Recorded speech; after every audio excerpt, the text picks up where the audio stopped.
नमस्कार साथियों, स्वागत है आप सभी का ग्लोबल आईटीआई यूट्यूब चैनल पे। बच्चों, जैसे कि आप लोग जानते हैं कि हम लोग पूरी मॉडल पेपर की एक सीरीज कर रहे हैं। हम लोग केवल मॉडल पेपर में थ्योरी वाले सेक्शन को देख रहे हैं जिसमें 38 क्वेश्चन रहते हैं। भाई पेपर 1 पेपर 2 दो पेपर आपके होते हैं। पेपर 1 में आपके 50 क्वेश्चन रहते हैं जिसमें से 6 क्वेश्चन आपके वर्कशॉप कैलकुलेशन के और 6 क्वेश्चन आपके ड्रॉइंग के रहते हैं। ठीक है, तो यदि 50 में से 12 निकाल दूं तो कितना बचेगा? 38 बचेगा ना। मतलब कि 38 क्वेश्चन, ये जो 38 क्वेश्चन रहते हैं ये कहाँ से रहते हैं? ये रहते हैं आपके थ्योरी से। ठीक है, तो इसी 38 क्वेश्चन की हम लोग सीरीज करने वाले हैं। इससे पहले भी दो हमने मॉडल सेट करा दिया है आपको। जो नहीं देखा हो, ग्लोबल आईटीआई यूट्यूब चैनल पे जाके आप लोग प्लेलिस्ट बनी हुई है, वहां से जाके आसानी से देख सकते हैं। बाकी चलिए देखते हैं हम लोग आज का अपना पहला क्वेश्चन। पहला क्वेश्चन क्या है कि फुल वेव रेक्टिफायर सर्किट में आउटपुट वोल्टेज क्या है। ये जो आपके सामने फुल वेव रेक्टिफायर का फिगर दिया हुआ है, इस फिगर में बताना है आपको कि इसका आउटपुट वोल्टेज कितना है। इसका आउटपुट वोल्टेज कितना है ये आपको बताना है। देखिए, ये फिगर कोई भी यदि देखेगा तो एक बार फिगर देख के तुरंत कहेगा कि सर इसका ऑप्शन क्या हो जाएगा? इसका ऑप्शन हो जाएगा रेटेड वोल्टेज, ऑप्शन बी। कोई यदि देखेगा, झटके से देखेगा और तुरंत ये ऑप्शन बी मार के आगे बढ़ेगा तुरंत। ठीक है, क्यों? क्योंकि भाई वो रटा हुआ है, रट्टू तोता है वो। रट्टू तोता क्या करते हैं भाई? जो रटे रहते हैं वो जैसे दिखा कुछ भी इधर उधर, तुरंत जो रटा है दिमाग से तुरंत बाहर निकलेगा, कहे करे चलो भाई बहुत आसान क्वेश्चन आ गया, हमने इसको रट रखा था। लेकिन यहाँ पे देखिए, क्या यहाँ पे कोई लोड लगा रखा है क्या? अरे यार, फुल वेव रेक्टिफायर में यहाँ पे एक लोड लगा रहता है ना। तो जब यहाँ पे कोई लोड ही नहीं है तो क्या आउटपुट वोल्टेज आपको मिलेगा? आउटपुट वोल्टेज आपको मिलेगा क्या? यहां से आउटपुट वोल्टेज नहीं मिलेगा। क्यों? क्योंकि इसमें कोई लोड नहीं कनेक्टेड है। लोड नहीं कनेक्टेड है तो ऑप्शन ए यहाँ पे बिल्कुल करेक्ट होगा। और यदि यहाँ पे लोड कनेक्टेड रहता, मतलब कि एक रेजिस्टेंस या कोई एक लोड कनेक्टेड रहता, तो उस समय हमें वोल्टेज कितना मिलता? उस समय आउटपुट वोल्टेज कितना मिलता है रेक्टिफायर का? फुल वेव रेक्टिफायर का आउटपुट वोल्टेज कितना होता है? 2Vm upon pi. 2Vm upon pi 2Vm upon pi को यदि सॉल्व करेंगे तो कितना आ जाएगा? ये आ जाएगा लगभग आपका 0.7 समथिंग आएगा ना। 0.7 समथिंग करके कुछ आएगा। इसको सॉल्व कर लीजिएगा आप लोग। तो ये होता है फुल वेव रेक्टिफायर का आउटपुट वोल्टेज। ठीक है, अच्छा एक बात यहाँ पे और देख लीजिए थोड़ा सा कि फुल वेव रेक्टिफायर जो होता है वो आपका दो तरीके का होता है। फुल वेव रेक्टिफायर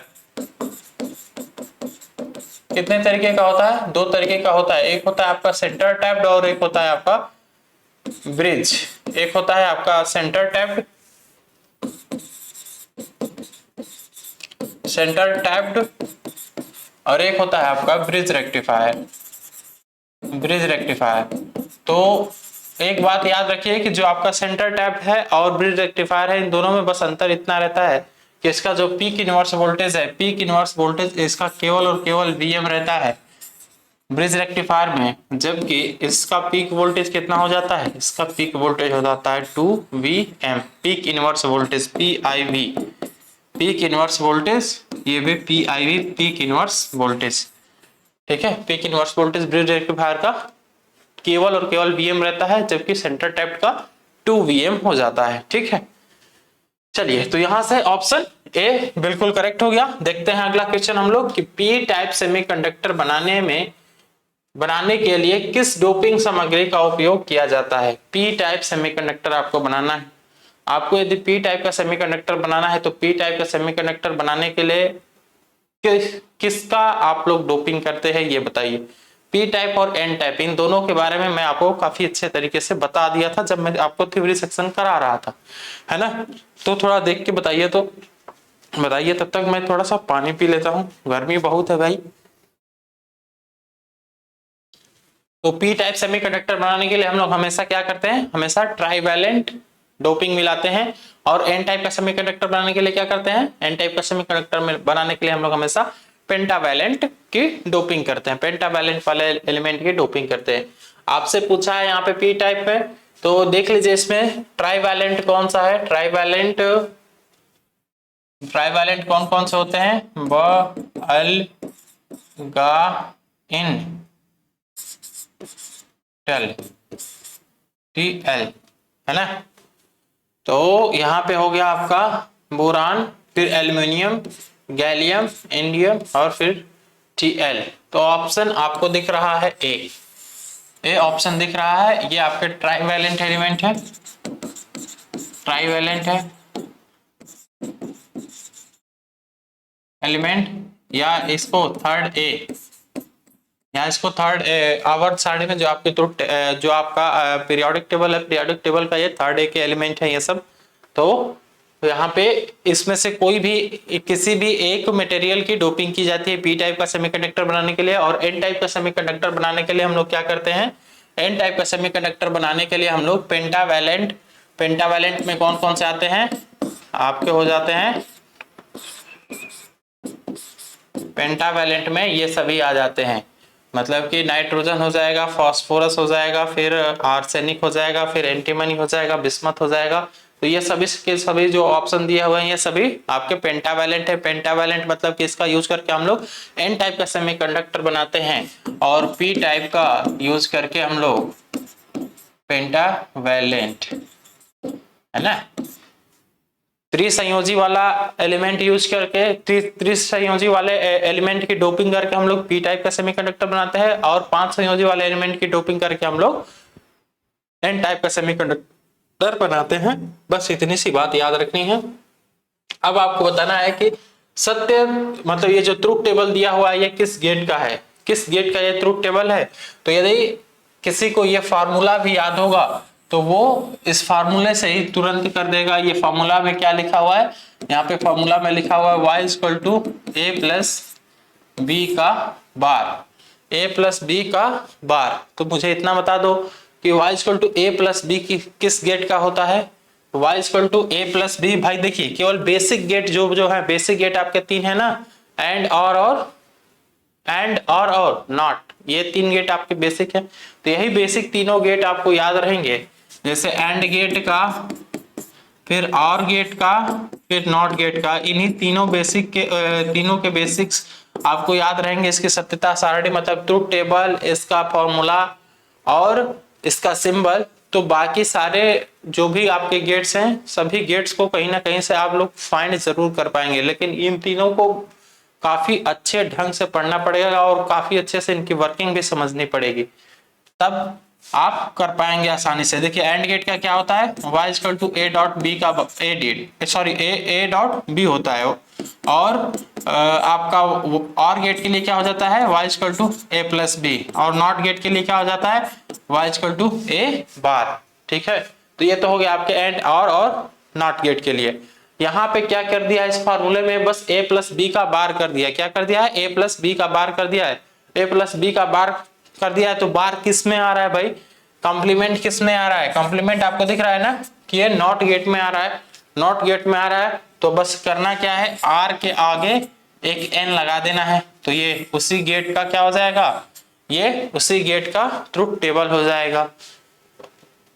क्या करना है भाई, आर गेट का फॉर्मूला आपको पता हो गया, y equal to a plus B, और उस पे क्या लग गया है, कॉम्प्लीमेंट लगाया, उसका बार लगाया। तो उसका बार किस गेट में लगता है, बार नॉट वाले गेट में लगता है, तो एक हमने n आगे लिख दिया बस।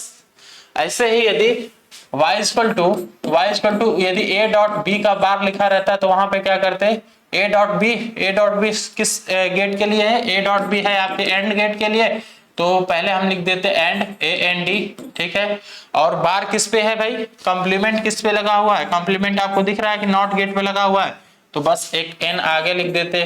तो क्या हो जाता है, ये हो जाता है आपका नैंड गेट, है ना। तो आपको यहाँ से भी पता चल जा रहा है कि नैंड गेट कैसे बनता है, एक नॉट गेट और एक एंड गेट की सहायता से नैंड गेट बनाते हैं हम लोग।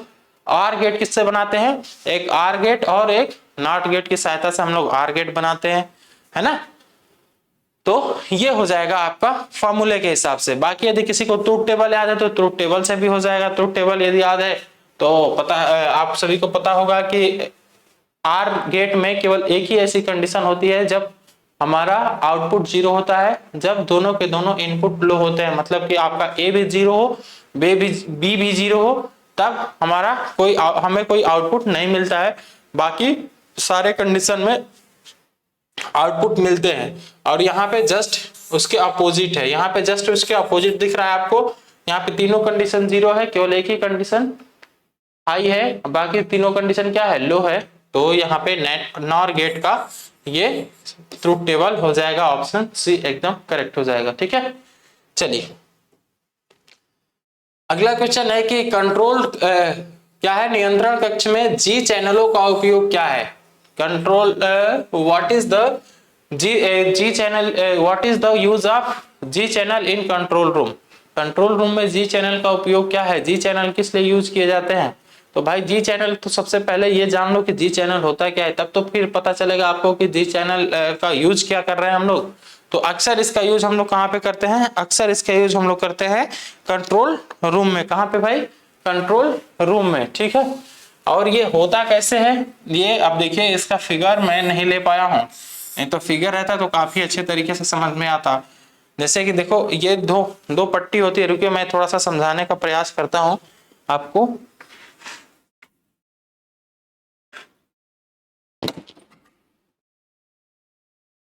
मैं आपको थोड़ा सा समझाने का प्रयास करता हूं, ठीक है।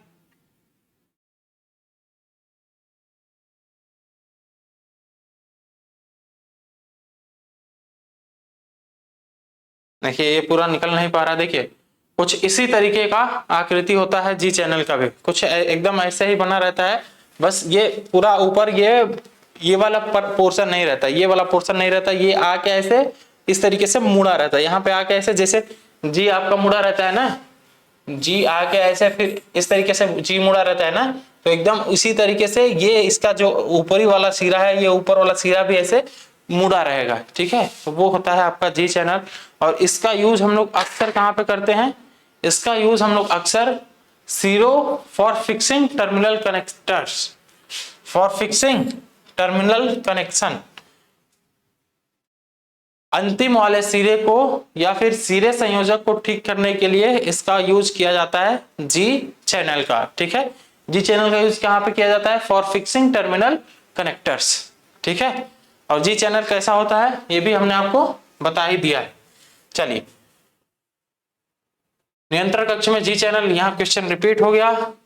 चलो आगे देखते हैं हम लोग। हाँ, एसी ड्राइव का मुख्य उपयोग क्या है। एसी ड्राइव जो है हमारी, एसी ड्राइव का मुख्य उपयोग क्या है, तो एसी ड्राइव का मुख्य उपयोग क्या होता है भाई, control the speed of motor, motor को कंट्रोल करना ही मेन काम है एसी ड्राइव का। ठीक है, तो यहाँ पे आपको कौन कौन सा ऑप्शन दिया हुआ है, हाई स्टार्टिंग टार्क, समूह ड्राइव मोटर। ठीक है, मोटर में नियंत्रण रहित गति, इंटरलॉकिंग सिस्टम इन इंडस्ट्रीज। तो यहाँ पे ऑप्शन भी एकदम करेक्ट हो जाएगा। ड्राइव का मतलब यही है कि एक साथ कई सारी मशीनों को चलाया जाए, तो उसी को हम लोग क्या कहते हैं, उसी को हम लोग कहते हैं ड्राइव। ठीक है, वहां पे मशीन को ड्राइव करने का मतलब ये जुगाड़ लगाया जाता है उसमें कि सभी मशीन भी चले और ज्यादा से ज्यादा ऊर्जा का नुकसान भी ना हो, और हम जिस मशीन की स्पीड कंट्रोल करना चाहें उस मशीन की स्पीड भी कंट्रोल कर सके। यही मेन काम होता है हमारे ड्राइव का। ठीक है, तो यहाँ पे ऑप्शन बी एकदम करेक्ट हो जाएगा, यहाँ पे ऑप्शन बी एकदम करेक्ट हो जाएगा। ठीक है, चलिए आगे बढ़ते हैं हम लोग, देखते हैं स्वचालित स्टेप्ड वोल्टेज स्टेबलाइजर का अनुप्रयोग कौन सा है। Which is the application of automatic stepped voltage stabilizer। तो ऑटोमेटिक स्टेप्ड स्टेबलाइजर का उपयोग क्या है ये आपको बताना है, ऑटोमेटिक स्टेप्ड वोल्टेज। अच्छा, ऑटोमेटिक स्टेप्ड, ये ऑटोमेटिक ही कर लेना चाहिए। तो ये इसका यूज कहाँ पे होता है यार, देखिए इसका यूज, ये रेजोनेंस की कंडीशन इसमें ऑकर होती है, ये ऑटोमेटिक ही अपने वोल्टेज को ये क्या कर लेता है, करेक्ट कर लेता है। तो ये होता है आपका टेलीविजन रिसीवर में। कहाँ पे होता है, टेलीविजन रिसीवर में। यहाँ पे देखिए केवल टेलीविजन लिखा है, रिसीवर नहीं लिखा है। टेलीविजन रिसीवर में इस तरह के वोल्टेज होते हैं जो क्या करते हैं, जो ऑटोमेटिक वोल्टेज स्टेबलाइजर का काम करते हैं। ठीक है, चलिए सर्वो वोल्टेज स्टेबलाइजर में किस ट्रांसफार्मर का उपयोग किया जाता है। भाई वोल्टेज स्टेबलाइजर आपके कई तरह के होता है, उसी का एक पार्ट है आपका सर्वो स्टेबलाइजर। सर्वो स्टेबलाइजर का आपसे पूछा है कि सर्वो स्टेबलाइजर में कौन से हम लोग ट्रांसफार्मर यूज करते हैं, बस ये आपको बताना है कि सर्वो स्टेबलाइजर में हम लोग कौन सा ट्रांसफार्मर यूज करते थे। भाई जब आपने सर्वो मोटर पढ़ा था तो उसमें एक अलग तरह का ट्रांसफार्मर पढ़ा था, उसका नाम काफी डिफरेंट था, टोरोडायल करके कुछ था, है ना। सर्वो स्टेबलाइजर में तो इस तरह के ट्रांसफार्मर का नाम पढ़ा था आपने, टोरोडायल। यस, ऑप्शन सी दिख रहा है आपको, टोरोडियल या टोरोडायल जो भी है, ये ट्रांसफार्मर एक अलग ट्रांसफार्मर था जिसका यूज हमने सर्वो स्टेबलाइजर में किया था। तो ये क्वेश्चन तो बहुत आसान हो जाएगा आपका, ठीक है। बाकी स्टेप अप वोल्टेज का, स्टेप अप ट्रांसफार्मर कहाँ पे करते हैं हम लोग, जहां पे लो वोल्टेज को हाई वोल्टेज में चेंज करना रहता है, जहां पे लो वोल्टेज को हाई वोल्टेज में परिवर्तित करना रहता है ना, वहां पे हम लोग यूज करते हैं स्टेप अप ट्रांसफार्मर का। और स्टेप डाउन का कहां पे करते हैं, हाई वोल्टेज को लो वोल्टेज में चेंज करना रहेगा तो वहां पे स्टेप डाउन ट्रांसफार्मर का यूज करेंगे। बाकी कांस्टेंट वोल्टेज ट्रांसफार्मर, नियत वोल्टेज ट्रांसफार्मर, जहां पे नियत वोल्टेज की हमारी रिक्वायरमेंट रहेगी। अच्छा एक बात और समझ लीजिए, यहाँ पे स्टेप अप ट्रांसफार्मर जो है, स्टेप अप ट्रांसफार्मर में हम लोग वोल्टेज को तो बढ़ाते हैं, तो क्या करंट भी बढ़ती है सर? नहीं sir, step up transformer low voltage high current को हाई वोल्टेज लो करंट में चेंज करता है। क्या करता है? लो वोल्टेज हाई करंट को हाई वोल्टेज लो करंट में चेंज करता है आपका स्टेप अप ट्रांसफार्मर। अच्छा, स्टेप डाउन ट्रांसफार्मर क्या करेगा? तो स्टेप डाउन ट्रांसफार्मर जो है आपका, वो हाई वोल्टेज लो करंट को लो वोल्टेज हाई करंट में परिवर्तित करता है। करेक्ट है?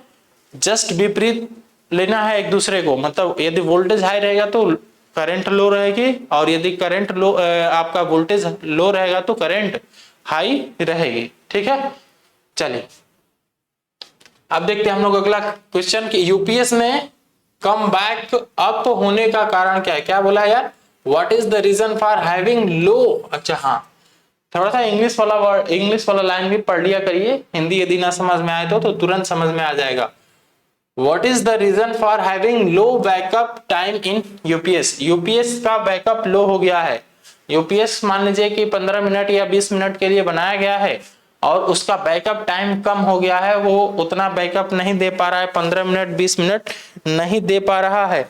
तो उसके पीछे का रीजन क्या है, वो क्यों बैकअप टाइम नहीं दे पा रहा है, आपको ये बताना है। तो आप सीधे सीधे ऐसे समझो कि यदि आपके पास कोई एक बैटरी है और बैटरी का बैकअप कम हो गया है, बैटरी का बैकअप खराब हो गया है, मतलब कि बैटरी चलनी चाहिए 6 घंटे लेकिन चल रही है केवल 2 घंटे 3 घंटे ही, तो उसका मतलब क्या होता है? ऑप्शन एक बार देख लेते हैं फिर पता चल जाएगा। इन्वर्टर सर्किट में दोष वैद्युत बैटरी लघुपतित है, मेंस अर्थिंग उचित नहीं है, ये तीनों ऑप्शन तो एक ये कहीं ना कहीं ये हो सकता है शॉर्ट सर्किट के, लेकिन बैटरी शॉर्ट सर्किट नहीं।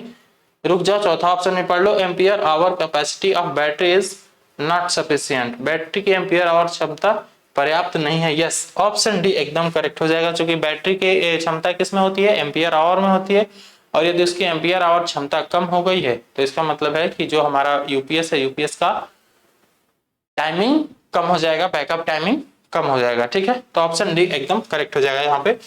नेक्स्ट क्वेश्चन देखते हैं हम लोग कि फोटोवोल्टाइक सेल बनाने के लिए प्रयुक्त सामग्री का क्या नाम है। फोटोवोल्टाइक सेल बनाने के लिए हम लोग किस सेमीकंडक्टर का यूज करते हैं, ये आपको बताना है। अब इसमें से तो इन दोनों ऑप्शन को एकदम हटा ही दो, आर्सेनिक और एंटीमनी, इन दोनों को तो हटा ही दो, बचा आपका सिलिकॉन और जर्मेनियम। तो हमें ये बताओ कि सिलिकॉन और जर्मेनियम में किसका लीकेज करंट की वैल्यू अधिक होती है और किसमें लीकेज करंट की वैल्यू कम होती है, बस आपको ये बताना है।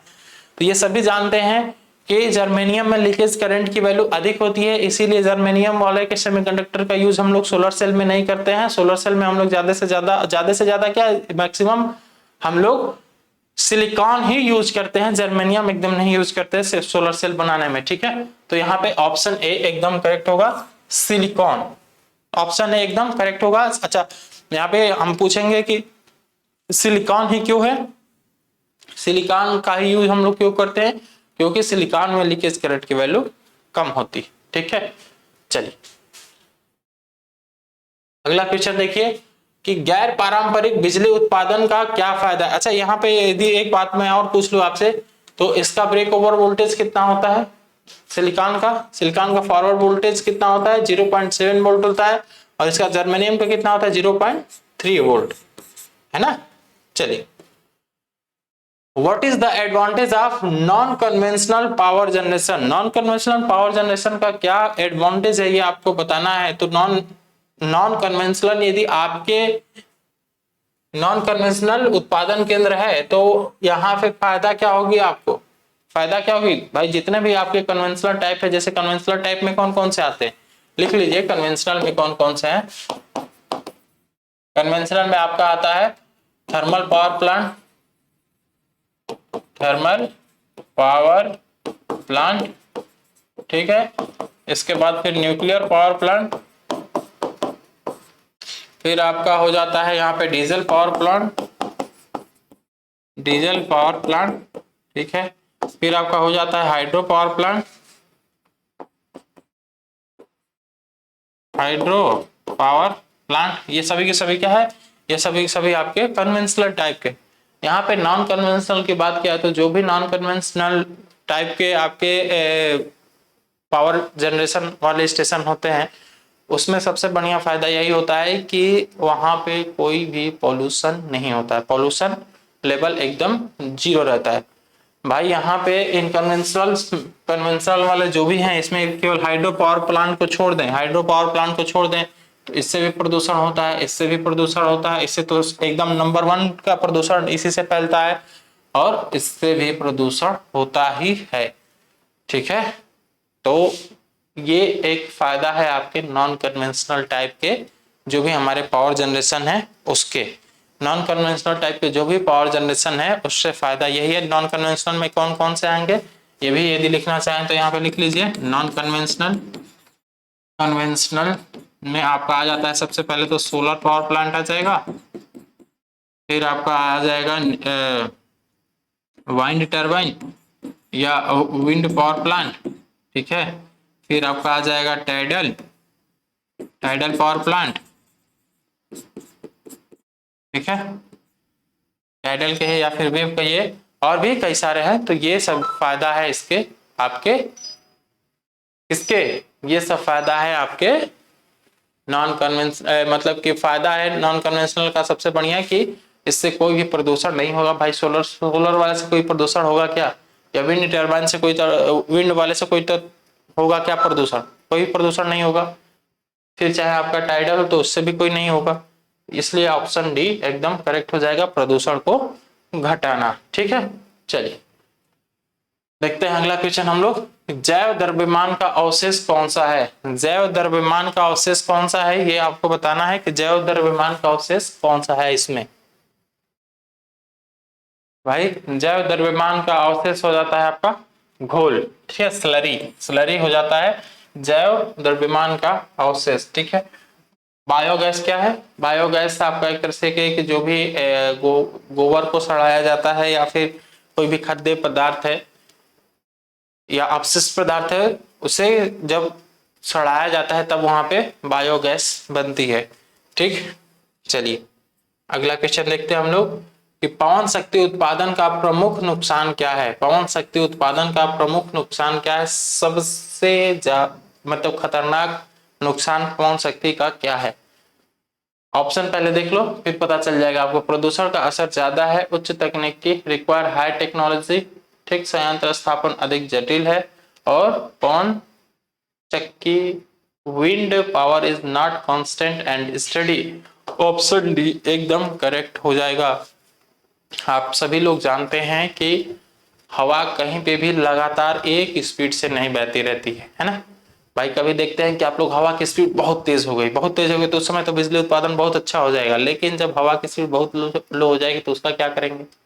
तो उस समय बिजली का उत्पादन बहुत लो हो जाएगा, या फिर ये कहिए कि एकदम नहीं मिलेगा। तो वहां पे ये सबसे बड़ा डिसएडवांटेज बन जाता है आपके विंड पावर प्लांट का, ठीक है ना। विंड पावर प्लांट का सबसे बड़ा क्या डिसएडवांटेज है कि भाई ये नेचुरली डिपेंड करता है ना कि कितनी तेज हवा बहेगी, कितनी तेज हवा नहीं बहेगी। भाई ये नेचर पे डिपेंड करता है, नेचर का अपना मन। अब तुम्हारे जो इंद्रदेव है, इंद्रदेव गुस्सा जाए कहते हैं पवन देव कि भैया पवन देव 10 दिन तक बहो ही मत, चाहे 1 साल तक बहो ही मत, तो क्या करेंगे भाई? भाई यदि बहना शुरू करेंगे पवन देव तुरंत अपना वज्र लेके पहुंच जाए, चल भैया कैसे बह गया तू? अरे इंद्रदेव के पास ब्रज क्या है, एक वज्र है ना, पता नहीं कौन सा वज्र लेके घूमते हैं, वज्र है कि ब्रज है। चलो ठीक है, आगे देखो। ओवरहेड लाइन के लिए इस्तेमाल होने वाले ACSR कंडक्टर में स्टील क्यों प्रबलित किया जाता है, स्टील उसमें क्यों लगाया जाता है, ये आपको बताना है। ऑप्शन पढ़ो पहले। लाइन सैग को कम करने के लिए, लाइन वोल्टेज ड्रॉप को कम करने के लिए, और तन्यता बढ़ाने के लिए। यहाँ पे ऑप्शन केवल 3 ही दिख रहा है, चौथा ऑप्शन कहाँ गया? चौथा ऑप्शन यहाँ पे लिख लो, चौथा ऑप्शन लिख लो यहाँ पे हमारे तरफ से, नन ऑफ दिस। ठीक है, अब किसी को तो कोई परेशानी नहीं है? नहीं, सब लोग कहोगे सर यहाँ पे तो 3 ही ऑप्शन है, यहाँ पे 3 ही ऑप्शन, 3 ऑप्शन में हम कैसे आंसर देंगे, है ना? तो भाई परेशान नहीं होना है, परेशान नहीं होना है, हम हैं। अब चलो देख के बताओ। देखो ACSR कंडक्टर बनाया कैसे जाता है, पहले तो इस बात को समझिए कि ACSR कंडक्टर कैसे बनाया जाता है। अच्छा, ACSR का फुल फॉर्म तो सबको पता होगा ना?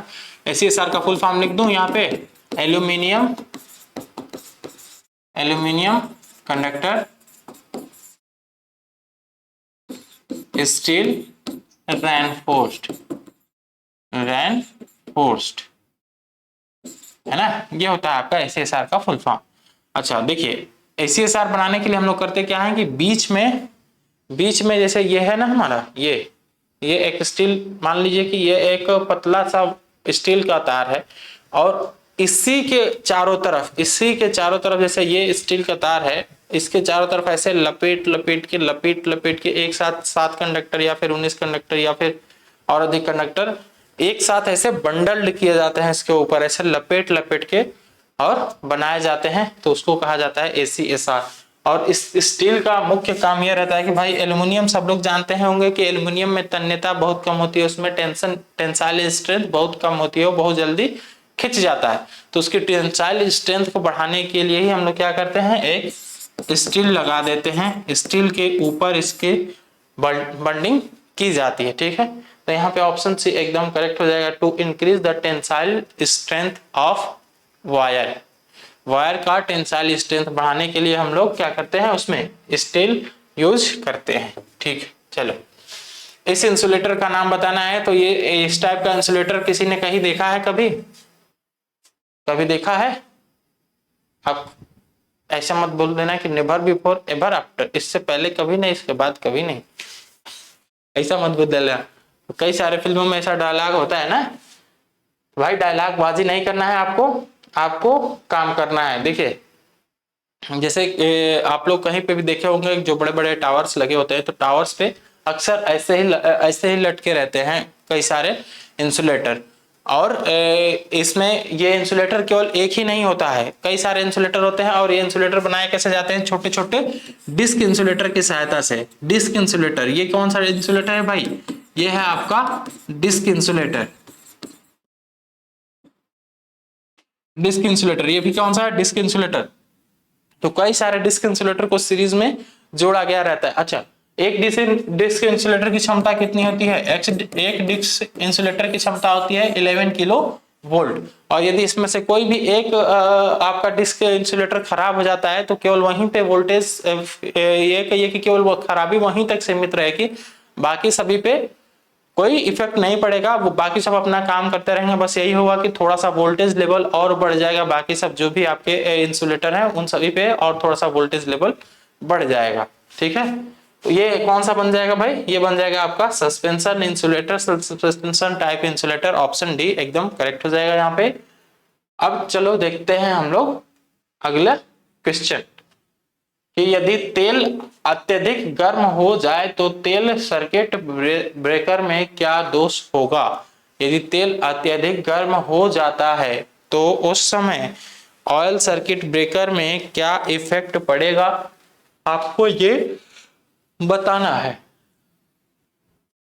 What is the defect in oil circuit breaker if oil heats up excessively? Oil heat up excessively, बहुत ज्यादा गर्म हो जाता है तो उस समय क्या होगा? ऑप्शन हम लोग थोड़ा सा देख लें तब फिर कुछ दिमाग लगाया जाए। Line voltage is too high, line voltage बहुत बढ़ जाएगा, नहीं। एक्सेसिव लोड, अत्यधिक भार होगा, नहीं। पुअर डाइलेक्ट्रिक स्ट्रेंथ, कम परावैद्युत सामर्थ्य, हाँ diffractive, yes yes, option C एकदम करेक्ट हो जाएगा। पूछिए कैसे, कैसे सही होगा। तो सर देखिए, जो भी हमारे जो भी हम लोग ऑयल यूज करते हैं, तो ऑयल किस लिए यूज किया जाता है? ऑयल सबसे पहली बात कि टर्मिनल्स को, टर्मिनल्स के बीच में कनेक्शन ना हो इसलिए ऑयल यूज किया जाता है, ठीक है। और दूसरी बात ये है कि ये जो ऑयल है ये परावैद्युत का काम करते हैं, मतलब कि दो टर्मिनल्स के टर्मिनल्स को संपर्क में आने से रोकने का भी काम करते हैं। पहला काम तो इनका ये होता है कि आग बुझाएंगे। जो इसमें ऑयल रहता है ऑयल सर्किट ब्रेकर में, उसका काम बस ये होता है कि वो क्विंचिंग द आर्क, आर्क को क्या करेगा? क्विंच करेगा, आर्क को बुझाएगा। जो आर्क प्रोड्यूस होगी उस आर्क को ज्यादा फैलने नहीं देगा, जिससे हमारी लाइन में खराबी नहीं आएगी। अच्छा, यदि ये तार मान लीजिए कि ये ऑयल बहुत ज्यादा हीट हो जाता है, तो धीरे धीरे क्या होगा? ऑयल बहुत ज्यादा यदि हीट होगा तो धीरे धीरे उसकी डाइलेक्ट्रिक स्ट्रेंथ कम होती जाएगी, मतलब परावैद्युत सामर्थ्य कम होती जाएगी, परावैद्युत सामर्थ्य कम होती जाएगी। तो अब वहां पे आग लगने की भी चांस बढ़ जाएंगे, या फिर ये कहिए कि दो कनेक्शन, जो दो टर्मिनल हैं, दोनों टर्मिनल में आग भी लग सकती है, या शॉर्ट सर्किटेड भी हो सकते हैं। तो यहाँ पे ऑप्शन सी एकदम करेक्ट हो जाएगा, poor dielectric strength, dielectric distance बहुत पुअर हो जाएगी, ठीक है। चलिए अब बढ़ते हैं हम लोग अगले क्वेश्चन की तरफ। पावर कट ऑफ के बाद कौन से रिले अपने संपर्कों को स्थिति में बनाए रखते हैं? पावर कट ऑफ के बाद, पावर कट कर देने के बाद भी कौन सा रिले है जो अपनी संपर्क वाली स्थिति बनाए रखता है? ये आपको बताना है बच्चों। थोड़ा सा बताइए क्वेश्चन का आंसर। थोड़ा यार मौसम आज बहुत ज्यादा गर्म है, प्यास बार बार लग जा रही है। तो बताइए भाई, पावर कट ऑफ होने के बाद कौन सा रिले है जो मतलब कि अपना कनेक्शन बनाए रखता है, सप्लाई कट कर दी जाए तब भी? तो इसमें से एक जो आपका करंट रिले है भाई, करंट रिले तो सबको पता है करंट रिले क्या करता है। करंट रिले क्या करेगा भाई? ओवर करंट या फिर जो भी करंट, ये इसमें ऑपरेशन के लिए क्या चाहिए हमें? करंट चाहिए। किस पे ऑपरेट करेगा? ये करंट के बढ़ने घटने पे ऑपरेट करेगा। पर करंट यदि बढ़ेगी तब या फिर करंट घटेगी तब, ठीक है। वोल्टेज, वोल्टेज रिले पता है ये भी किस पर डिपेंडेंट है? ये वोल्टेज के बढ़ने घटने पर डिपेंडेंट है। यदि वोल्टेज का लेवल बढ़ रहा है तो ऑपरेट होगा, या वोल्टेज का लेवल कम होगा तब। फिर एक होता है आपका रीड रिले। रीड रिले क्या है भाई? रीड रिले कौन सा है? एसी रिले है या फिर डीसी रिले है? तो ये जो रिले है ये आपका एसी रिले, एसी रिले, ठीक है। बाकी एक बचा आपका लैचिंग रिले। तो लैचिंग रिले यहाँ पे ऑप्शन बिल्कुल करेक्ट हो जाएगा। लैचिंग रिले ऐसा रिले है जो डीसी सप्लाई कट करने के बाद भी क्या करेगा? डीसी सप्लाई कट करने के बाद भी अपना कनेक्शन कुछ देर तक बनाए रखता है, इसके बाद फिर कनेक्शन छोड़ता है, ठीक है।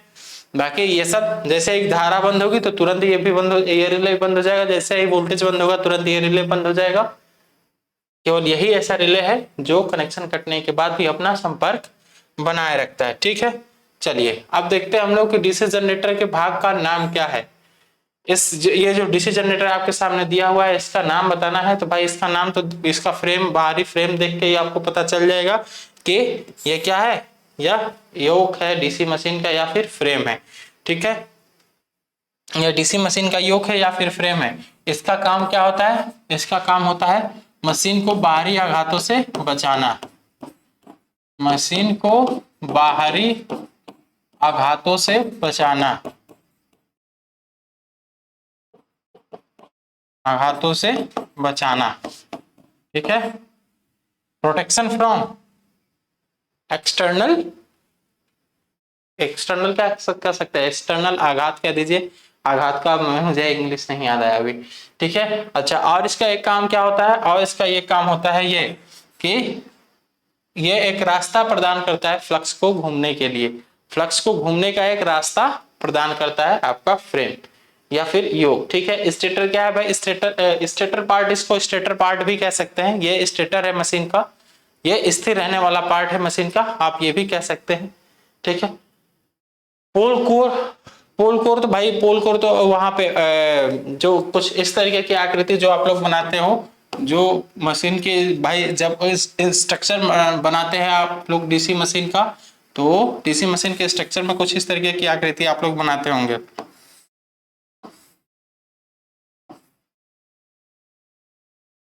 इस तरीके की आकृति बनाते हैं ना।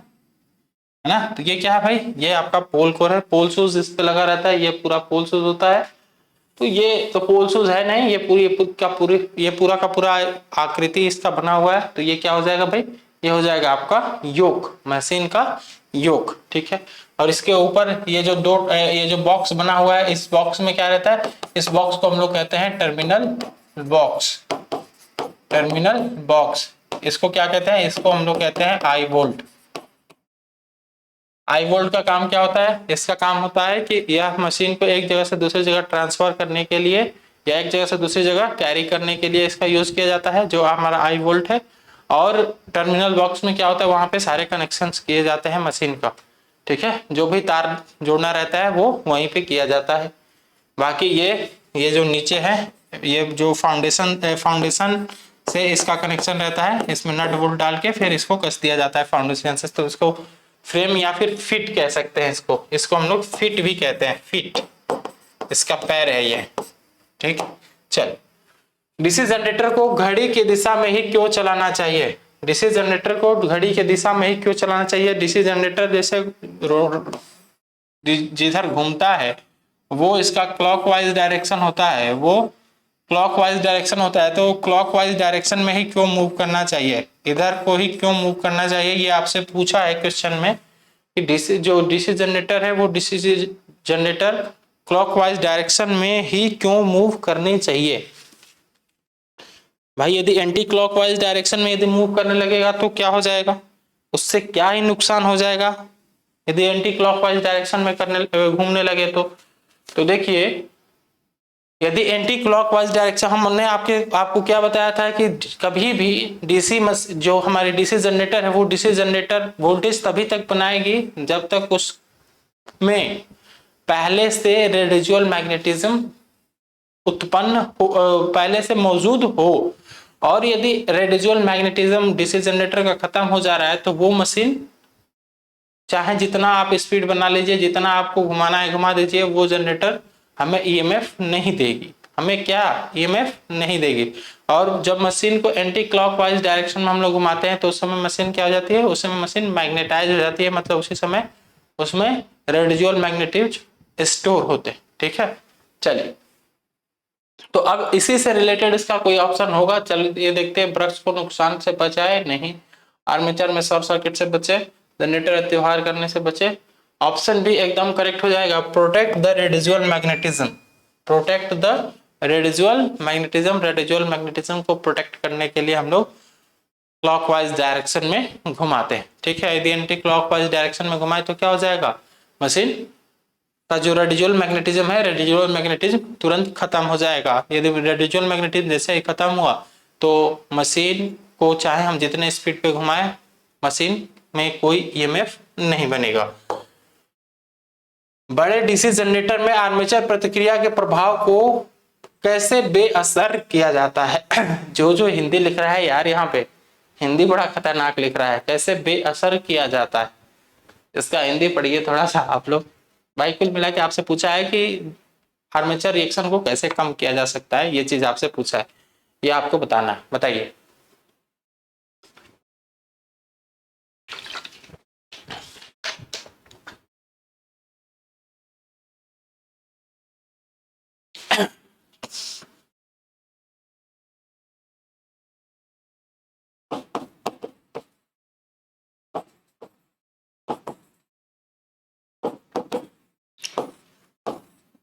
भाई तुम लोगों को तुम्हारा मन लग रहा है कि नहीं तुम लोगों का, पहले तो ये बता दो, क्योंकि क्लासेस थोड़ी सी लंबी हो रही हैं तो थोड़ा सा मन लगाइए, डेडिकेशन के साथ बैठिए क्लास करने के लिए।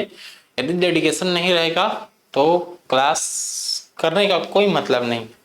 ना संघर्ष ना तकलीफ तो क्या खाक मजा है जीने में, बड़े बड़े तूफान थम जाते हैं जब आग लगी हो सीने में, है ना। अरे सुना है कि नहीं, कहावत सुना है ना कि न संघर्ष ना तकलीफ तो क्या खाक मजा है जीने में, बड़े बड़े तूफान थम जाते हैं जब आग लगी हो सीने में। तो आग जलाए रखिए, सीने में आग जली रहेगी तो एकदम कोई भी आप एग्जाम आसानी से क्रैक कर सकते हैं। भाई देखिए, एक मन की इच्छा होती है और एक दृढ़ संकल्प होता है।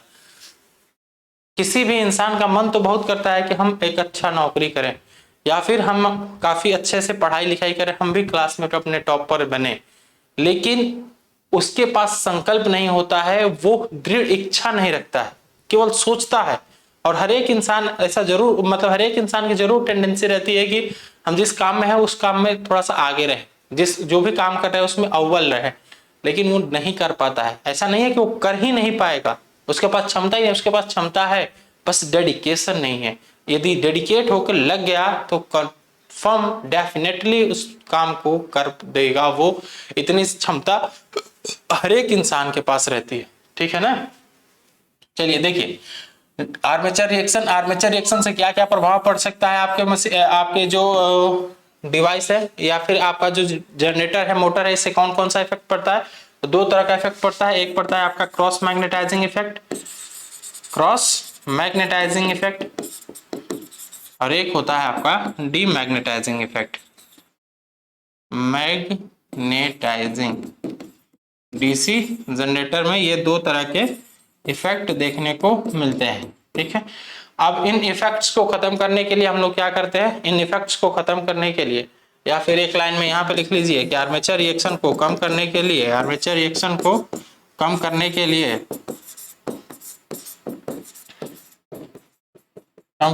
दो चीज किया जाता है। पहला है, क्या करते हैं हम लोग, Interpol's, by the use of Interpol's.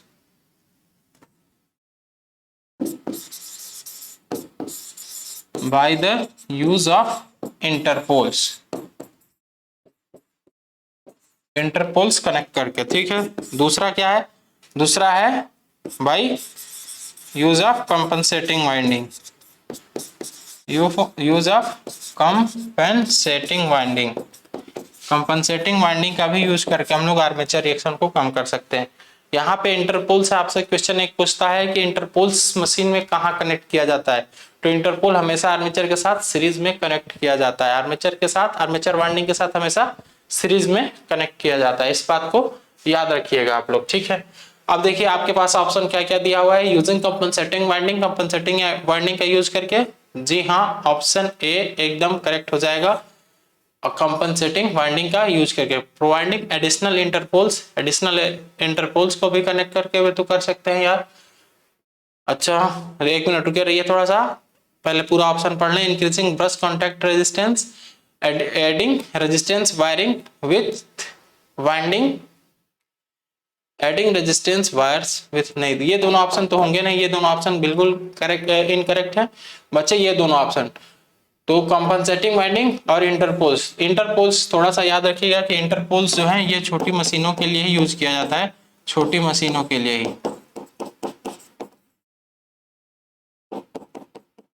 He use किया जाता है। बड़ी मशीनों के लिए हम लोग क्या करते हैं, कंपनसेटिंग वाइंडिंग यूज करते हैं, ठीक है। क्योंकि इंटरपोल्स से थोड़ा सा आई स्क्वायर आर लॉसेस बढ़ जाता है मशीन में, जहां पे इंटरपोल्स वाइंडिंग कनेक्ट की जाती है। तो ये कुल मिला के एक तरह से कहिए कि ये इनवर्स डायरेक्शन में खत्म करता है ना। तो यहाँ पे थोड़ा सा हमें नुकसान होता रहता है ज्यादा, तो बड़ी मशीनों में हम लोग इसका यूज ना करके कंपनसेटिंग वाइंडिंग का यूज कर लेते हैं।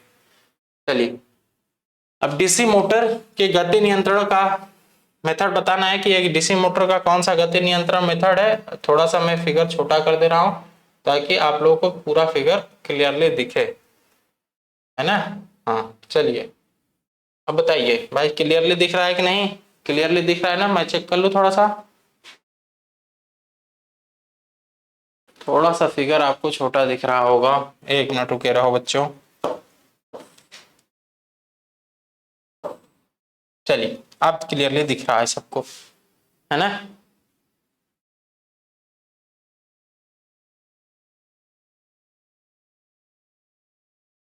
तो देखिए भाई, आप लोग को दिख रहा होगा कि ये डीसी कौन सी मोटर है, ये है आपकी डीसी सीरीज मोटर, ठीक है। डीसी सीरीज मोटर में स्पीड कंट्रोल कितने तरीके से किया जा सकता है। तो डीसी सीरीज मोटर में स्पीड कंट्रोल करने का कुछ मेथड्स हैं, मेथड लिख लीजिए यहाँ पे। एक होता है आपका आर्मेचर डाइवर्टर मेथड, ठीक है। एक होता है आपका वोल्टेज कंट्रोल मेथड, फिर एक होता है आपका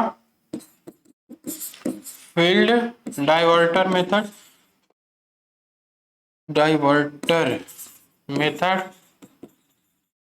ठीक है। और एक होता है आपका सीरीज पैरेलल, एक होता है आपका सीरीज पैरेलल। सीरीज पैरेलल में क्या किया जाता है भाई, दो मशीनों को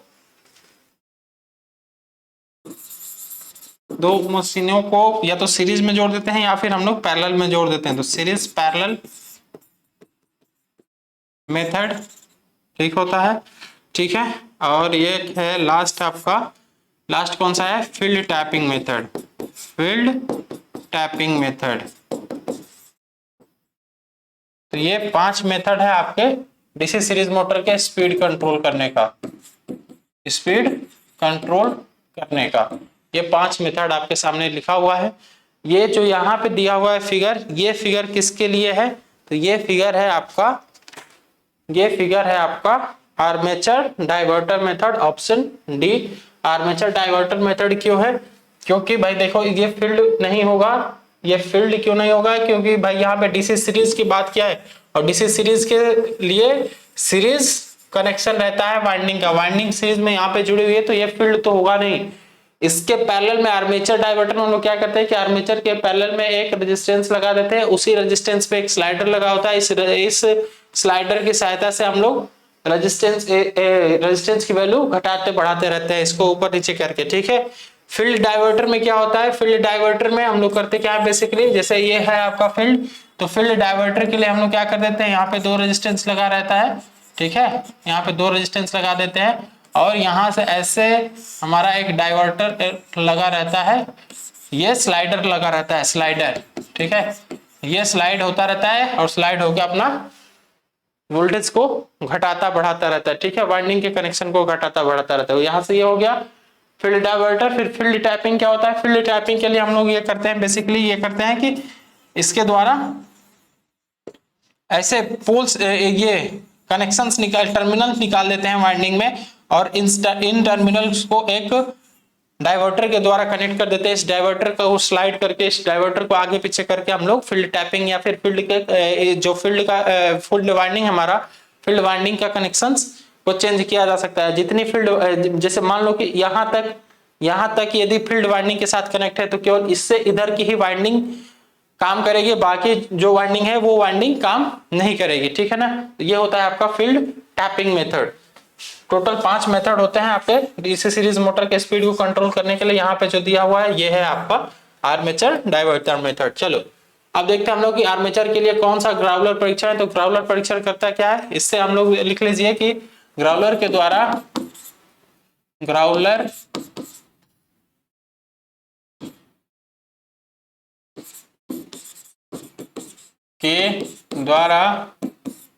डीसी मोटर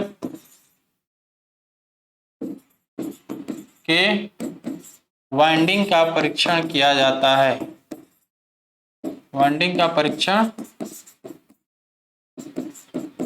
किया जाता है, ठीक है, या डीसी मोटर का परीक्षण किया जाता है। इससे कौन कौन सा हम लोग परीक्षण कर लेते हैं, डीसी मोटर ही लिख लीजिए, डीसी मोटर के वाइंडिंग लिखने की कोई बहुत ज्यादा जरूरत नहीं है, डीसी मोटर ही लिख सकते हैं। चलिए देख लीजिए इसे कौन कौन सा हम लोग परीक्षण कर लेते हैं। पहला परीक्षण कर लेते हैं हम लोग शॉर्ट सर्किट, ठीक है, शॉर्ट सर्किट परीक्षण, शॉर्ट सर्किट परीक्षण।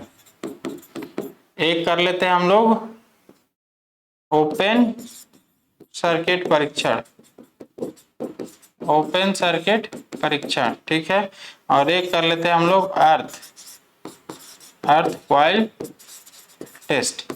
तो ये तीन तरह के टेस्ट ग्राउलर के द्वारा किया जा सकता है। अब देखिए यहाँ पे इसने क्या किया है, यहाँ पे आपको दिख रहा होगा कि इसने 2, ये वोल्ट मीटर है क्या भाई, ये वोल्ट मीटर लगाया है क्या। देखिए जब यहाँ पे वोल्ट मीटर लगा रहेगा, जब यहाँ पे वोल्ट मीटर लगा रहता है तो उस समय हम लोग कौन सा टेस्ट करते हैं, उस समय हम लोग ग्राउंड वाला टेस्ट करते हैं, ठीक है, ग्राउंड कॉइल टेस्ट। जैसे ही जितने भी हमारी वाइंडिंग है उस वाइंडिंग का एक एक कनेक्शन हम लोग देखते हैं। कम्यूटेटर पे अलग अलग सब वाइंडिंग का कनेक्शन रहता है, तो एक एक कनेक्शन का हम लोग टच करा करा के देखते हैं। यदि कहीं पे भी विक्षेप आ गया वोल्टमीटर में, तो वही वाला सेक्शन या उस सेक्शन से जुड़ी वाइंडिंग में कहीं ना कहीं खराबी रहती है। और यदि कहीं पे विक्षेप नहीं आ रहा है, वोल्टमीटर में वोल्टेज एकदम जीरो है, तो उस समय हमारी वाइंडिंग एकदम सही रहती है, मतलब कि हमारी वाइंडिंग अर्थ के साथ कनेक्टेड नहीं है। ठीक है, तो देखिए भाई ये क्लियर नहीं हो पा रहा है। यदि ये वोल्टमीटर होगा, यदि ये वोल्टमीटर होगा तो ऑप्शन बी बिल्कुल करेक्ट हो जाएगा। एक मिनट थोड़ा सा रुकिए, मैं इसको कंफर्म ही कर दूं। मैं थोड़ा सा एक मिनट बस रुके रहिए भाई। ये कौन सा होगा ऑप्शन? हाँ, ये वोल्टमीटर नहीं है, ये वोल्टमीटर नहीं है। बस इसने दो तार को केवल ऐसे सटा दिया है। केवल इसने क्या किया है, दो तार को ऐसे इसके कम्यूटेटर वाले सेगमेंट पे सटा दिया था। तो देखिए इसके द्वारा हम लोग कौन सा टेस्ट करते हैं, इसके द्वारा हम लोग ओपन सर्किट टेस्ट करते हैं। इसमें होता क्या है कि देखिए यहाँ पे दोनों वायर को सटाने पे जिस कम्यूटेटर सेगमेंट पे स्पार्किंग ज्यादा होती है, तो वो उस सेगमेंट का वाइंडिंग कहीं ना कहीं ओपन रहता है और उसी को ठीक कर दिया जाता है इस टेस्ट के द्वारा। इस टेस्ट में हम लोग करते क्या है कि एक वी शेप का मैग्नेट लेते हैं, वी शेप आकृति बनाते हैं, इसी पे मोटर को रख देते हैं, अब मोटर के आर्मेचर को रख के अथवा फिर टेस्टिंग की जाती है। ठीक है, इधर एच टाइप का पूरा आपका मैग्नेट है, उधर भी बना हुआ है, तो ये हो जाएगा आपका ओपन कॉइल टेस्ट। ठीक है, शॉर्ट सर्किट टेस्ट के लिए हम लोग क्या करते हैं, इसके ऊपर एक ब्लेड लगा देते हैं, एक पतली ऐसे ब्लेड पूरी लगी रहती है, पूरी ऐसे एक ब्लेड लगी रहती है शॉर्ट सर्किट में, सर्किट टेस्ट करने के लिए। और जहां पे ये ब्लेड तेजी से वाइब्रेट करने लगती है, वहीं पे हमारा शॉर्ट सर्किटेड होता है। ठीक है ना। चलिए, ये अगला क्वेश्चन है कि शून्य भार से पूर्ण भार में डीसी शंट मोटर की गति कम होने का क्या कारण है? क्या कारण है भाई? ऑप्शन देख लीजिए कि शंट फील्ड करंट घटता है। ये गजब गजब का ऑप्शन लिखा है यार, इंग्लिश पढ़ो। Shunt field current increase, shunt field current increase करता है, शंट फील्ड करंट डिक्रीज करता है। Armature voltage drop increase, armature voltage drop decrease. देखिए आप सभी को पता होगा कि जो हमारी डीसी शंट मोटर है, डीसी शंट मोटर की एक बेहतरीन कैरेक्टरिस्टिक्स है, वो कौन सी कैरेक्टरिस्टिक्स है कि इसमें ड्रॉपिंग का नेचर होता है। इसमें कौन सा नेचर होता है? ड्रॉपिंग नेचर होता है। कौन सा नेचर भाई? ड्रॉपिंग नेचर, मतलब कि धीरे धीरे जैसे जैसे इसमें लोड बढ़ता जाता है डीसी शंट मोटर में, तो उसकी स्पीड घटती जाती है या फिर उसका कर्व डाउन होता रहता है। ठीक है, तो यहाँ पे ऑप्शन कौन सा सही हो जाएगा? ऑप्शन सी बिल्कुल करेक्ट हो जाएगा। Voltage drop increases, voltage drop क्या हो जाता है? वोल्टेज ड्रॉप बढ़ता जाता है, इसीलिए ये जो ग्राफ है, ये ग्राफ नीचे डाउन हो रहा है। चलो अगला क्वेश्चन देखते हैं कि कौन सा बाइंडिंग दोष इस परीक्षण द्वारा ज्ञात किया जाता है। इस परीक्षण द्वारा कौन सा है भाई? तो ये भी तो आपका ये, अब ये यहाँ पे क्या लगा हुआ है यार? ये यहाँ पे लगा हुआ है वोल्टमीटर, तो नहीं लगा है यहाँ पे? वोल्टमीटर फिर से तो नहीं लगा दिया? नहीं, ये क्वेश्चन नहीं मुझे लग रहा है आप, अच्छा हाँ आपके क्वेश्चन ये रिपीटेड है, ये भी ओपन कॉइल टेस्ट ही हो जाएगा। चलिए ये देखिए ये क्या लगा हुआ है, ये तीन जो लगे रहते हैं ये आपका है, इन तीनों को क्या कहते हैं हम लोग? स्लिप रिंग कहते हैं। तो ये आपका स्लिप रिंग हो जाएगा। बाकी सॉफ्ट पता है, इसको सॉफ्ट कहते हैं हम लोग, ये है हमारा सॉफ्ट।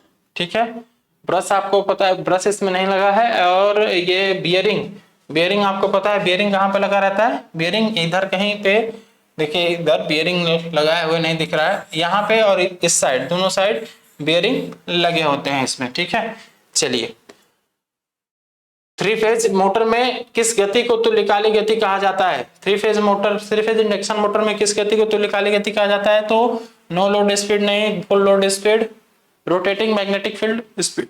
ऑप्शन सी बिल्कुल करेक्ट हो जाएगा। देखिए जो हमारा इंडक्शन मोटर होता है ना, इंडक्शन मोटर कभी भी सिंक्रोनस स्पीड पे नहीं चलती, इसीलिए इस मोटर को हम लोग कहते हैं असिंक्रोनस मोटर। इसीलिए इस मोटर का नाम क्या है? असिंक्रोनस मोटर, मतलब कि इसका रोटर कभी भी सिंक्रोनस स्पीड पे नहीं मूव करेगा।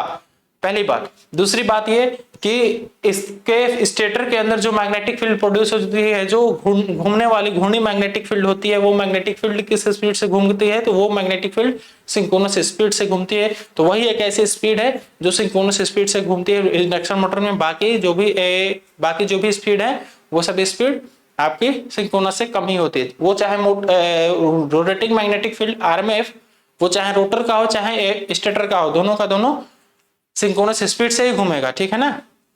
रोटेटिंग मैग्नेटिक फील्ड केवल आरएमएफ ही सिंक्रोनस स्पीड से घूमता है, बाकी आपका असिंक्रोनस स्पीड होता है। एसी इंडक्शन मोटर में बलाघूर्ण और स्लिप के बीच क्या संबंध होता है? AC, what is the relation between torque and slip in AC induction motor? तो एसी इंडक्शन मोटर में टॉर्क स्लिप पहले तो यही होता है कि torque directly proportional to 1/s होता है ना। Torque directly proportional to 1/s, ठीक है। इसका मतलब ये है कि s बढ़ेगा तो टॉर्क घटेगा, और s घटेगा तो टॉर्क बढ़ेगा, यही होगा ना भाई। इसका मतलब तो यही है।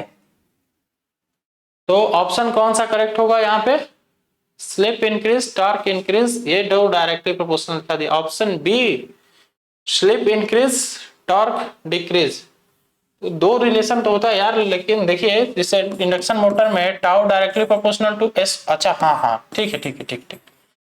देखिए at the time of starting tau directly proportional to S होता है, और लोड पे tau inversely proportional to S होता है। तो जो टॉर्क स्लिप कैरेक्टरिस्टिक्स बनता है, टॉर्क स्लिप जो कैरेक्टरिस्टिक्स बनता है कुछ इस तरीके से जो कैरेक्टरिस्टिक्स बनता है, ये कैरेक्टरिस्टिक्स कैसे होता है यार, ऐसे जाता है और ऐसे आ जाता है। हाँ, तो इधर क्या रहता है, इधर tau directly proportional to S रहता है, इधर tau inversely proportional to S रहता है, और यहाँ पे आपका टाउ मैक्स होता है ना।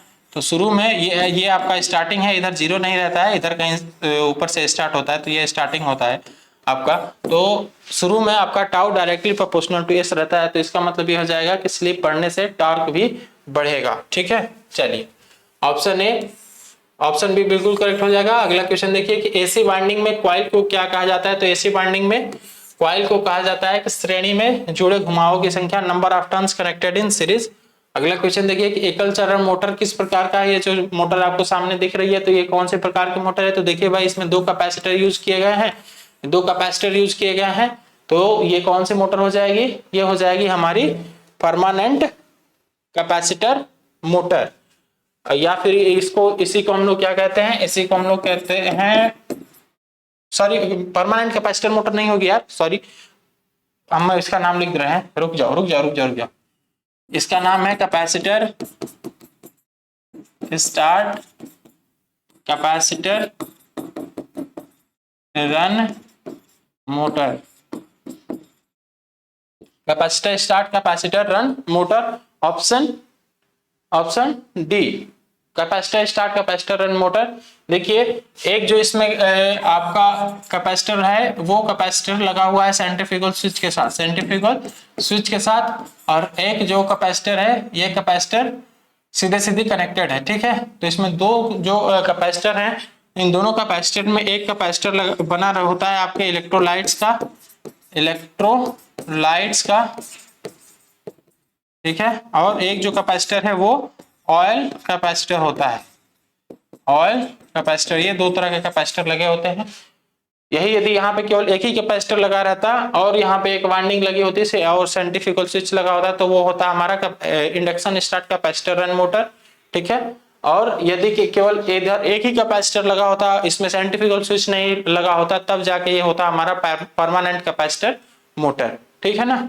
चलिए अगला क्वेश्चन देखिए कि ध्वनि रिकॉर्डिंग उपकरण के लिए हिस्टैरिसीस मोटर का उपयोग क्यों किया जाता है? क्योंकि हिस्टैरिसीस मोटर में कोई भी नॉइस नहीं होता है, नॉइस लेस ऑपरेशन होता है उसका, इसी वजह से इसी का यूज किया जाता है। ऑप्शन सी एकदम करेक्ट हो जाएगा। अगला क्वेश्चन देखिए कि कौन सी मोटर में अधिक कुंडल वाइंडिंग होती है? आधी कुंडल वाइंडिंग होती है। तो आधी कुंडल वाइंडिंग किसमें होता है यार? सीलिंग फैन में। सीलिंग फैन में आधी कुंडल वाइंडिंग क्यों होता है? क्योंकि यदि इसमें एक आधे वाइंडिंग का काम कैपेसिटर कर देता है, जो हम लोग परमानेंट कैपेसिटर यूज करते हैं। यदि उस कैपेसिटर को या फिर उस कंडेंसर को हटा देंगे तो आपका फिर फैन काम नहीं करता है, ठीक है। तो इस वजह से हम लोग कह सकते हैं कि उसमें वाइंडिंग आधी होती है, ऑप्शन सी। अगला क्वेश्चन देखिए कि टेबल पंखे में किस मोटर का उपयोग किया जाता है। तो जो हमारा टेबल पंखा है, टेबल पंखा में हम लोग यूज करते हैं परमानेंट कैपेसिटर मोटर का। परमानेंट कैपेसिटर मोटर का, परमानेंट कैपेसिटर मोटर कहने का क्या मतलब है कि जो आप एक कंडेंसर लगा रहे हैं, तो कंडेंसर क्या है, एक परमानेंट कैपेसिटर ही तो है, कैपेसिटर ही तो है कंडेंसर। तो आपके टेबल फैन में भी कैपेसिटर लगता है। जो सिंगल फेज वाली आपकी पंप होती है, पंप वाली मोटर, वो भी आपके उसमें भी लगता है permanent capacitor motor. Ceiling fan में भी लगता है। तो ये सभी के सभी कौन सा मोटर है, ये सभी के सभी आपके परमानेंट कैपेसिटर मोटर है, ठीक है। बाकी यूनिवर्सल मोटर सबको पता है कि यूनिवर्सल मोटर कहां पे यूज होती है। ये AC and DC, AC and DC both supply पे यूज होती है। और इसका यूज अक्सर हम लोग किसमें करते हैं, मिक्सचर में करते हैं ना, मिक्सचर, फूड मिक्सचर में, ठीक है। बाकी सेडेड पोल मोटर का भी हम आपको बता देखे थे कि सेडेड पोल मोटर को अक्सर हम लोग हेयर ड्रायर में ही यूज करते हैं। चलिए अगला क्वेश्चन देखिए कि आरपीएम पर 6 ध्रुवों वाले एक अल्टरनेटर की आपूर्ति कितनी होती है। कितना स्पीड दिया हुआ है यार, 1000 स्पीड दिया हुआ है। चलिए तो यहाँ पे फॉर्मूला लगा दीजिए, एन एस इक्वल टू कितना 120 एफ डिवाइड बाई पी, जहां पे एफ क्या है, सप्लाई फ्रीक्वेंसी है, फ्रीक्वेंसी का मान निकालना है, पी की वैल्यू आपको दे रखा है, एनएस की भी वैल्यू दे रखा है। एनएस की वैल्यू कितना है यार, एनएस की वैल्यू 1000 है, 120 हो गया। ये एफ का वैल्यू निकालना है आपको, पी की वैल्यू दे रखा है 6। तो इसको काटो, ये कितनी बार में कट जाएगा, ये 20 बार में कट जाएगा।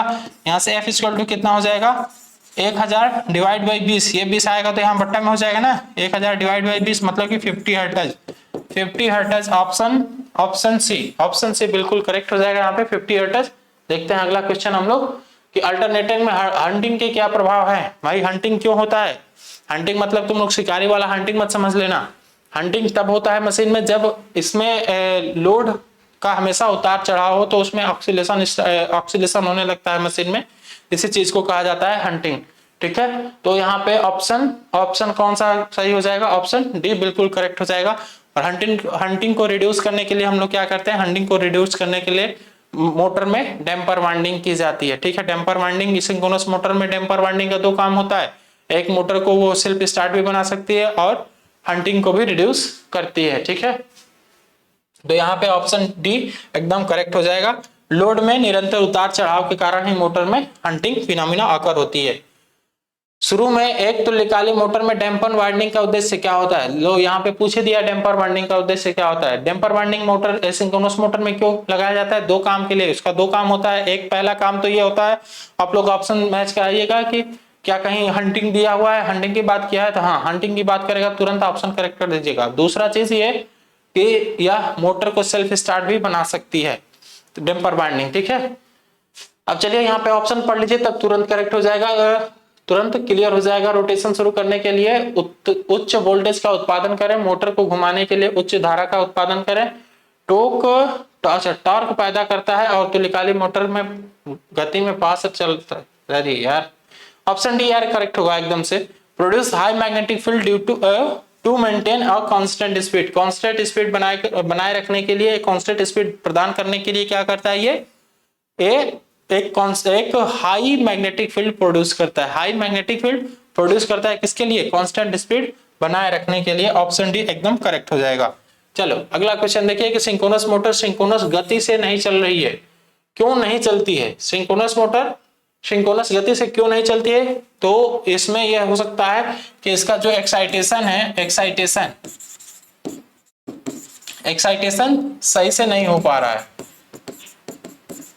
सही से नहीं मिल पा रहा है, ठीक है, मिल पा रहा है, इसी वजह से वो सिंक्रोनस स्पीड से नहीं घूमती है। ऑप्शन ए एकदम करेक्ट हो जाएगा, इनसफिशिएंट एक्साइटेशन।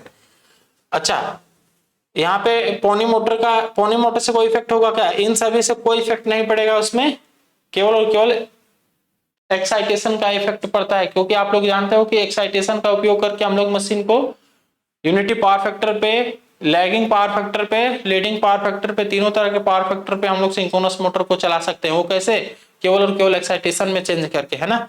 तो इसीलिए एक्साइटेशन में यदि कमी होगी, अपर्याप्त एक्साइटेशन होगा तो मशीन की स्पीड भी कम हो जाएगी। चलिए अगला क्वेश्चन देखिए, कैसे तुल्यकालिक मोटर पावर फैक्टर सुधारक के रूप में कार्य करती है। पावर फैक्टर सुधारक के रूप में कैसे कार्य करती है, ऑप्शन क्या क्या दिया हुआ, लाइन में वोल्टेज बदलाव करके दें, varying the field excitation, yes option भी एकदम करेक्ट हो जाएगा। फील्ड एक्साइटेशन को चेंज करके ही हम लोग मोटर को lagging power factor, leading power factor या फिर यूनिटी पावर फैक्टर पे चला सकते हैं। और सिंक्रोनस मोटर ही ऐसी मोटर है जो तीनों तरह के पावर फैक्टर पे काम करती है, मतलब लीडिंग पावर फैक्टर पे भी ये काम करती है, लैगिंग पावर फैक्टर पे भी काम करती है और यूनिटी पावर फैक्टर पे भी काम करती है। यदि पे एक क्वेश्चन मैं आपसे पूछ दूं कि बच्चों ये बता दीजिए कि थोड़ा सा इंडक्शन मोटर जो है, इंडक्शन मोटर किस पावर फैक्टर पे चलती है, तो इंडक्शन मोटर हमेशा और हमेशा लैगिंग पावर फैक्टर पे चलती है। इंडक्शन मोटर हमेशा और हमेशा लैगिंग पावर फैक्टर पे चलती है। यहाँ पे ऑप्शन एक नोट पॉइंट लिख लीजिए कि इंडक्शन मोटर हमेशा लैगिंग पावर फैक्टर पर चलती है। ठीक है, अच्छा एक बात है यहाँ पे और बता दीजिए कि यदि सिंक्रोनस मोटर की स्पीड, सिंक्रोनस नहीं, यदि इंडक्शन मोटर की स्पीड सिंक्रोनस स्पीड से ज्यादा हो जाए, यदि इंडक्शन मोटर की स्पीड सिंक्रोनस स्पीड से ज्यादा हो जाए तो क्या होगा। तो यदि इंडक्शन मोटर के रोटर की स्पीड सिंक्रोनस मोटर से ज्यादा हो रही है तो उस समय जो हमारी इंडक्शन मोटर है वो सिंक्रोनस जनरेटर की तरह कार्य करने लगी, या फिर ये कहे कि सिंक्रोनस जनरेटर नहीं, इंडक्शन जनरेटर की तरह वो कार्य करने लगी, वहां पे वो जनरेटर की तरह कार्य करने लगेगा। बस इतनी बात याद रखिएगा। चलिए